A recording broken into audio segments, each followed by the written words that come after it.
Orban is talking to his voters in Hungary in a very different way from what we agreed in Europe. Unfortunately, in this case, he is playing for the enemy team, the Estonian foreign minister said. Orban's behavior is not helpful. Our policy does not change, but he has managed to block quite a few important decisions, for example, regarding the allocation of funds from the European Peace Fund. However, we still managed to find a solution and transfer 1.5 billion from the profits of frozen Russian assets to Ukraine. But, of course, such speeches with completely different rhetoric, which Orban allows himself, certainly do not make us stronger. Margus Tsahna, Minister of Foreign Affairs of Republic of Estonia, from a publication on the website of the Estonian Public Broadcasting Company.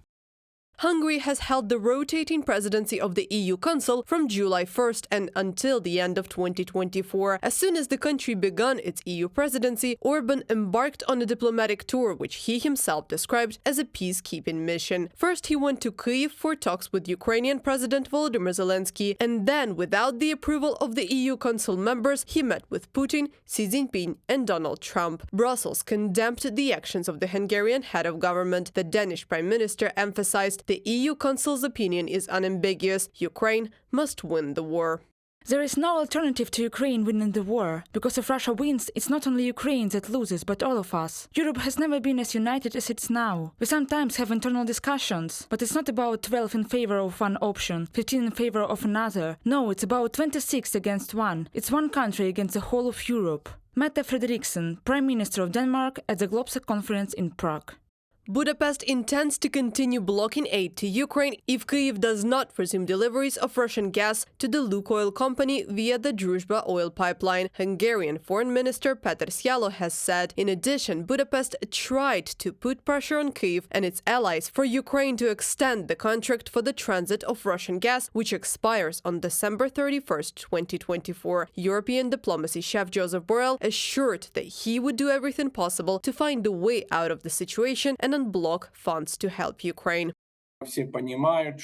Everyone understands that blocking of funds for Ukraine has a subjective nature, even harmful in a certain sense. And of course, when the amount is reserved and is in bank accounts and His Majesty Orban believes that he can dispose of European funds as he wishes, all this provokes irritation among the majority of EU countries, among the members of the European Commission. It cannot be so that one country with subjective thinking and actions blocks the decision of the whole European Union. Orban's attempts to strengthen his influence in the EU have resulted in a series of political failures and isolation. Analysts say all this can seriously shake the position of the Prime Minister and his supporters in Hungary itself. Reported by Anastasia Tarnavska, Yulia Granovska, UATV News.